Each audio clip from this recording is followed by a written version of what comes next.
आदम अलैहिस्सलाम लेकर नहीं आए, नूह अलैहिस्सलाम लेकर नहीं आए, उनको तो सानी आदम कहा जाता है।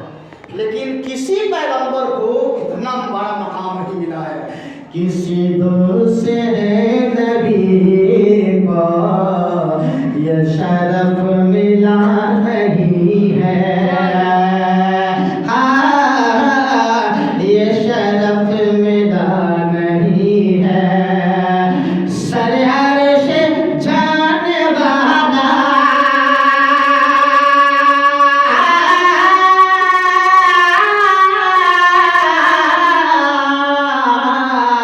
सर अर्श जान जन्नत से ऊपर, सर अर्श जाने वाला कोई दूसरा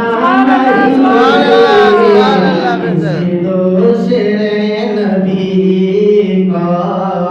अगर इब्राहिम अलैहिस्सलाम की उम्मती फख्र करे, गर्व करे कि हम उस नबी की उम्मत है जो बहुत अक्सर नबियों के बाप है, दादा है। अगर आदम अलैहिस्सलाम की, अगर मूसा अलैहिस्सलाम की उम्मती फख्र करे कि हम ऐसे पैगंबर की उम्मती हैं जो अल्लाह से डायरेक्ट बात किया करते थे, तो हम वहां पर निकलेंगे आगे महशर में, हम मुसलमान निकलेंगे, कहेंगे ऐ जुमला नबियों को उम्मती सुनो, हम ऐसे नबी की उम्मत है कि वो नबी का मर्तबा सुनो। सर अर्श जाने वाला कोई दूसरा नहीं है, किसी दूसरे नबी को ये शरफ मिला नहीं है। और हम रसूल की अजमत बयान करते हैं, अल्लाह के नबियों की ताज़ीम करते हैं, सजदा नहीं कीजिएगा, वो शिर्क है। याद रखो मेरे भाइयों मुसलमानों, वो शिर्क है, महा पाप है वो। उससे बड़ा पाप कोई पापे नहीं है। शॉर्टकट में बतिया लीजिए, उससे बड़ा कोई पाप पापे नहीं है। शिर्क से बड़ा पाप डकैतियों करना नहीं है, चोरी करना भी नहीं है, सबसे बड़ा पाप शिर्क है। लेकिन सजदा नहीं करेंगे, लेकिन ताज़ीम करेंगे, और ताज़ीम इतना करेंगे कि जितना किसी का नहीं करेंगे अल्लाह के अलावा, जितना माँ बाप का नहीं करेंगे। खुल्ला सुनिए, माँ बाप या बड़े बड़े लोगों को दुनिया में, कायनात में किसी की ताज़ीम उतना नहीं कर सकते जितना अपने पैगंबर की ताज़ीम करेंगे। अल्लाह के बाद जितना अपने पैगंबर की ताज़ीम करेंगे। जी हाँ, हवाला है मेरे पास, सबूत है, कुरान ही है तो अब इससे बड़ा सबूत क्या दीजिएगा, लेकिन इंशाअल्लाह मैं बताऊंगा। तो नबी को, लेकिन नबी से अल्लाह को अलग न मानिए। अल्लाह के बरगुज़ीदा बंदा, खास बंदा, पर्सनल बंदा, अच्छा बंदा, मुकर्रब बंदा, मुकर्रम बंदा, मासूम बंदा, सबसे अच्छा बंदा अल्लाह के मेरे मुस्तफा है। अब शेर समाप्त कीजिए।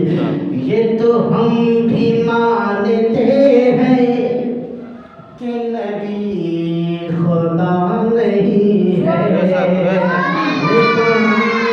अब दूसरा लाइन जरा सुनकर फैसला कीजिएगा। ये तो हम भी मानते हैं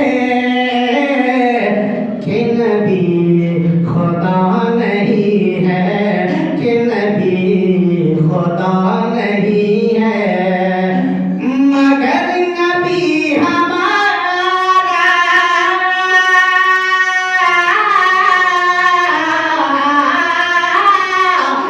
मगर नबी हमारा रब से झूठा नहीं। किसी दूसरे नबी की फजीलत और मकाम ही कुछ ऐसा है कि पढ़ने में बड़ा दिल लगता है।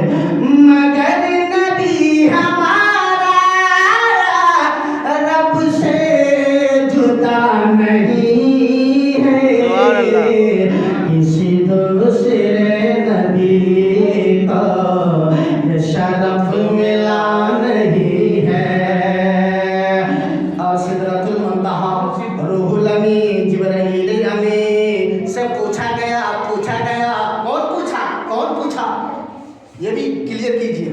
जिब्राइल अमीन अल्लाह के फरिश्तों के सरदार, तमाम फरिश्तों के उस्ताद जिब्राइल अमीन है नहीं, उनसे पूछा गया। पूछा किसने? मेरे आका ने पूछा, मेरे हुजूर ने। जिब्राइल एक प्रश्न का जवाब, आका ने पूछा एक प्रश्न का जवाब दो, उत्तर दो। या रसूल अल्लाह क्या दुनिया में तूने सबसे ज़्यादा खूबसूरत किसको देखा? सबसे ज़्यादा खूबसूरत तो जन्नत है, जन्नत है। जिब्राइल ने अपनी परवानी आंखों बंद की, आगे भी तसव्वुर में गर्दिश किया, दौड़ा किया, हर जगह जहाँ वहाँ आस हर जहाँ मकान दा मकान सर पूरी कायनात को देखता गया, देखता गया, देखता गया, देखता। हज़रत जिब्राइल देखते गए, देखते गए, देखते गए, आखिर में जाकर देखते जन्नत में नज़ारा किया हज़रत जिब्राइल ना।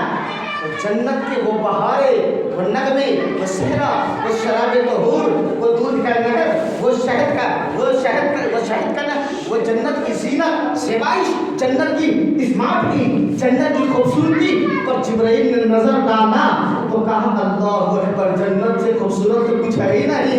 और सबसे बाद में नजर जिब्राइल की पड़ी तो जन्नत के बाद मेरे मुस्तफ़ा पे जब नजर पड़ी तो हजरत जिब्राइल फैसला करने पर कंफ्यूज हजरत जिब्राइल कंफ्यूज। या अल्लाह मैं क्या बोलूं, जन्नत को देख रहा हूँ, मुस्तफ़ा के रूहे ज़ेबा देख रहा हूँ तो जन्नत फीकी लगती है। या अल्लाह मैं क्या करूँ, मुस्तफ़ा का चेहरा बद्दुहा का चेहरा देख रहा हूँ, मुस्तफ़ा का शम्स देख रहा हूँ, मुस्तफ़ा का तलबा देख रहा हूँ, मुस्तफ़ा का रूहे ज़ेबा देख रहा हूँ, मुस्तफ़ा का जलवा, मुस्तफ़ा का कमाल देख रहा हूँ तो जन्नत फीकी लग रही है। अलबत्ता जिब्राइल अब कह दिए, जवाब दे दिए, अभी तो कंफ्यूज चल रहे थे ना, अब जाकर जिब्राइल जवाब दे रहे हैं। सुनिए क्या जवाब दे रहे हैं। दुनिया के कोने कोने को उलट पलट के देखा, और दुनिया भारत अमेरिका न्यूजीलैंड पूरी कायनात दुनिया के कोने कोने को उलट पलट के देखा। जिब्राइल का जवाब देखिएगा, जिब्राइल का अकीदा कैसा है, कैसा अकीदा है। आज हम अकीदे में उलझे हुए हैं, वो बरेली है, तो देवबंदी है, तो सुन्नी है, वो राफ्ती है, बकादियानी है। अरे सब छोड़ो भैया, जिब्राइल का अकीदा देखो। दुनिया के कोने कोने को उलट पलट के देखा, मेरे मुस्तफा के जैसा कोई दूसरा नहीं है। मुस्तफा किसी दूसरे नबी को ये शरफ मिला नहीं है, किसी दूसरे नबी को ये शरफ मिला नहीं है। मगर नबी हमारा रब से जुदा नहीं है, सर अर्श जाने वाला कोई दूसरा नहीं है। मेरे मुस्तफा के जैसा कोई दूसरा नहीं है, किसी दूसरे नबी को ये शरफ मिला नहीं है, हाँ ये शरफ मिला नहीं है, ये शरफ मिला नहीं है। अल्लाह के नबी फरमाते इस महीने में जो अपने खानदान अपने पूर्वजों के नाम से जो इसार करता है, चाहे वह 1 रुपए का हो या 1000 का हो या 1 लाख का हो, दिल से खिराज पेश करता है। अल्लाह के नबी फरमाते हैं अल्लाह और महीनों में उतनी जल्द कबूल ना करता जितना इस महीने में उसने की को उस इशार को कबूल करता, चाहे वो कुरान की तिलावत की सूरत में हो या मिलाद खाने की सूरत में। अच्छा, अल्लाह ताला इसी महीने में जल्दी कबूल क्यों करता है? इसके पीछे कोई रीज़न होना चाहिए, वजह होगी ना, इसके पीछे वजह ये है कि हदीस में आया है अल्लाह के नबी ने फरमा दिया है, अल्लाह के नबी ने फरमा दिया है, बोलो वो शाबान मेरा महीना है और रमज़ान अल्लाह का महीना है। तो अल्लाह ताला तो सबसे ज़्यादा प्यार अपने महबूब से करता है, महबूब से करता है। अच्छा, आप जिससे ज़्यादा प्यार कीजिएगा तो उसका ध्यान ज़्यादा रखिए। हाँ, ये नेचुरल बात बता रहा हूँ, ध्यान ज़्यादा रखिए। तो अल्लाह के नबी ने 12 महीना में किसी महीने का नाम न कहा, महीने का नाम अल्लाह के नबी ने कह दिया, ये मुझे पसंदीदा नहीं, ये मेरा महीना है। अल्लाह अकबर कबीरा। तो अल्लाह ने भी इतना बना दिया इस महीने की फजीलत कि अल्लाह ताला ने इतना बना दिया इस महीने की अफजलियत इतना दे दिया। अल्लाह के नबी के सदक़े में, अपने महबूब के सदक़े में, ऐ महबूब अगर ये महीना आपको ज़्यादा पसंद है ना तो एक बात जान लीजिए और सुन लीजिए, अपनी उम्मती में कह दीजिए कि इस महीने में मैं जितना आमाल और जितनी इबादत, जितनी रियाजत, जितना इशार और जितना सदका खैरात इस महीने में जितना मैं कबूल करूँगा और महीनों में वो फजीलत किसी को ना मिलेगी। अल्लाह अकबर कबीरा। अल्लाह और इसके महबूब के दरमियान कितना कुर्ब रहा होगा और कितना कुर्ब है जो अल्लाह ने अपने महबूब की ज़बान को रायगा ना जाने दिया, खाली ना जाने दिया। मेरे दोस्तों, तो याद रखिए रसूलुल्लाह से प्यार है, हमारे हुजूर, आपके हुजूर से हमें प्यार है, तो उनके फरमान पर चलने की कोशिश कीजिए और उनके बताए हुए रास्ते पर चलने की कोशिश कीजिए। ज़्यादा से ज़्यादा कुरान की तिलावत, ज़िक्र की तिलावत, ज़िक्र अस्कार इस महीने में ज़्यादा से ज़्यादा कीजिए, ठीक है ना। ज़्यादा टाइम इधर उधर ना दे करके अपने काम से मतलब रखिए और जिक्र कीजिए, नमाज की पाबंदी कीजिए। कभी शौक हो तो जुमेरात या जुमा को आप रोज़ा से भी रह लिया करें, या अल्लाह के नबी को बहुत ज़्यादा पसंद है। मेरे दोस्तों, अगर इस महीने में कोई अमल पसंद है मेरे रसूलुल्लाह को तो कुरान की तिलावत और नमाज की सलात की पाबंदी, ताकीद और यौम रोज़ा यानी रोज़ा पसंद है। ये 3 अमल अल्लाह के नबी को ज़्यादा पसंद है। और याद रखिएगा मेरे दोस्तों, इसी महीने में फैसला होता है, आखिरी बात कह देता हूँ, आखिरी बात, ठीक है ना, बात बढ़ती जा रही है। इसी महीने में फैसला होता है कि जनवरी में कौन मरेगा, फरवरी में कौन मरेगा, मार्च में कौन मरेगा, अप्रैल में कौन मरेगा, दिसंबर तक कौन मरेगा। इसी महीने में फैसला होता है। ये थोड़ा मौजू लंबा है, मैं कभी बताऊँगा इंशाअल्लाह। इसी महीने में फैसला होता है कौन कब मरेगा, है नहीं, और कौन कितना खाएगा, कौन कितना कमाएगा, कौन डाकू बनेगा, कौन चोर बनेगा, कौन आलिम बनेगा, कौन हाजी बनेगा, कौन क्या बनेगा, सब कुछ ले लीजिए। कौन क्या करेगा इसी महीने में उसका नोटिस होता है। इसी महीने में वो रात आने वाली, उसकी तैयारी कीजिए।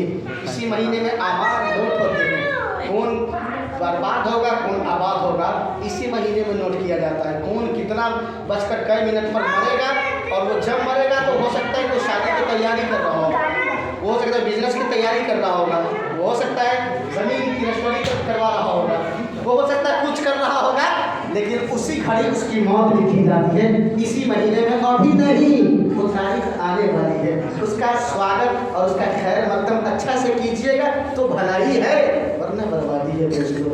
अब करीब वो रात आने वाली है, आप समझ रहे हैं ना, तो किस रात के बारे में हम इशारा कर रहे हैं, उस रात का इंतज़ार कीजिए और बड़ी शिद्दत से इंतज़ार कीजिए। वैसी रात इस पूरे महीना में कोई रात ही नहीं है, इतनी बड़ी रात है। ये तो घर का झलक बताया हूँ, उस रात की फजीलत बहुत बड़ी फजीलत है, इंशाअल्लाह आपको बताया जाएगा। आइए, जब अल्लाह के नबी पैदा हो रहे थे तो तमाम कायनात खैर मकदम के तौर पर, स्वागत के तौर पर तमाम ताज़ीम के लिए खड़े हो गए थे। आप भी खड़े हो